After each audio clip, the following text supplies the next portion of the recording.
축구팬 여러분 안녕하십니까? K리그 이번 여름 이적 시장에서 첫 유럽 진출 선수가 나왔습니다. 국내 선수 중에는 이번 여름 이적 시장에서 처음으로 이적을 하는 건데요.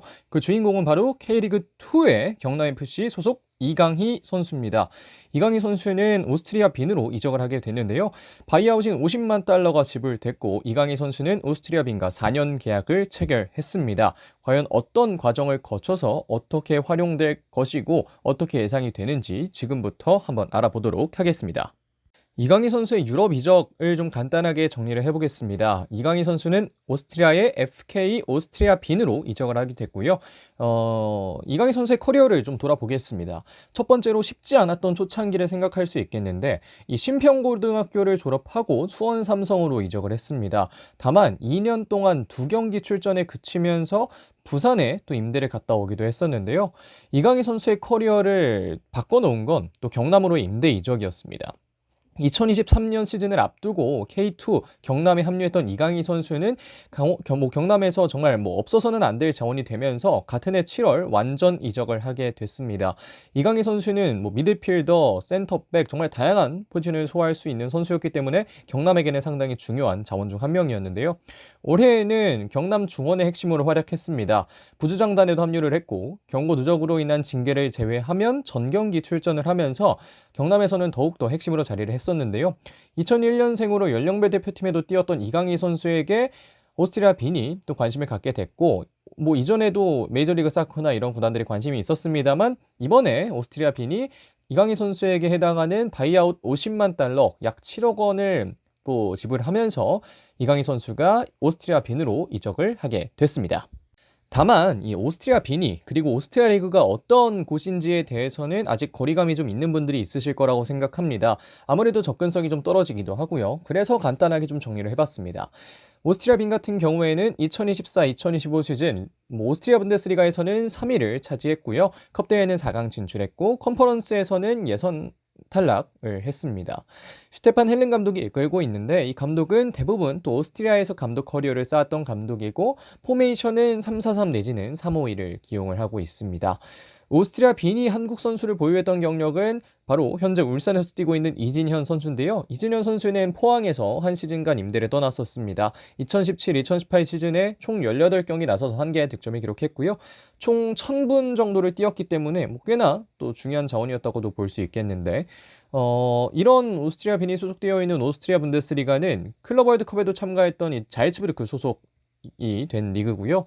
슈투름그라츠, 라피드 빈, 그리고 홍현석 선수의 이전 소속팀이었던 라스크 린츠 같이 이런 여러 팀들이 오스트리아에서 또 리그를 구성하고 있습니다.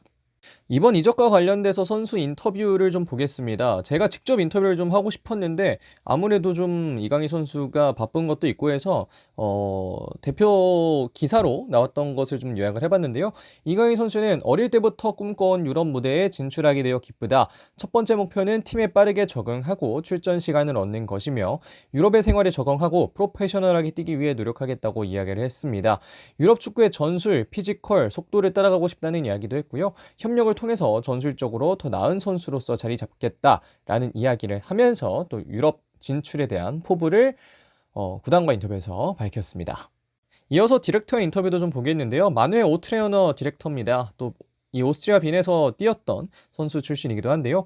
이강인은 경기장 내외에서 모두 인상적인 선수였다. 우리 팀 오스트리아 빈에 완벽하게 어울리는 선수이고 연령별 대표팀에서 충분히 자신의 잠재력을 보였다. 무엇보다도 피지컬 측면에서 강력하기 때문에 빠른 적응을 한다면 팀에 충분히 도움이 될 수 있는 선수다. 라는 이야기를 했었는데요. 디렉터 인터뷰를 보면 알 수 있다시피 이 오트레어너 디렉터 역시 또 이강인 선수에게 상당한 기대감을 갖고 있는 것으로 보입니다. 향후 전망에 대해서 많은 분들이 좀 궁금해 하실 것 같습니다. 이강인 선수의 올해 기록은 15경기 나서서 2골과 2개의 도움을 기록하면서 1350분을 소화했던 것이 올해 경남에서의 기록인데요. 이강인 선수를 원했던 이유에 대해서 조금 더 보겠습니다. 아무래도 앞서 말씀드렸다시피 스테판 헬렌 감독은 중원에 활동량 많은 미드필더 2명을 배치합니다. 그런데 이 상황에서 세 번째 선수라고 해야 되겠죠. 주전 두 명을 제외하고 그 다음으로 바로 교체되어서 들어갈 수 있는 그 자원이 이적을 하게 되면서 이 자리에 또 빈자리가 생겼고요. 지금 오스트리아 B는 이강인 선수 합류 이전에 뭐 권혁규 선수와도 루머가 났을 만큼 이 수비형 미드필더 자리에 상당히 니즈를 가지고 있었는데 그 자리에 이강인 선수를 영입했다고 보시면 되겠습니다. 이강인 선수는 강한 피지컬에서 기반하는 여러 수비 포지션 소화 능력이 눈에 띄는 선수고 패싱이나 기술 부분에서도 K2 레벨이긴 했습니다만 아쉬운 부분이 굉장히 없었다는 걸 생각해보면 오스트리아 리그에서도 충분히 본인의 능력을 보여줄 수 있을 거라는 생각이 드는데요.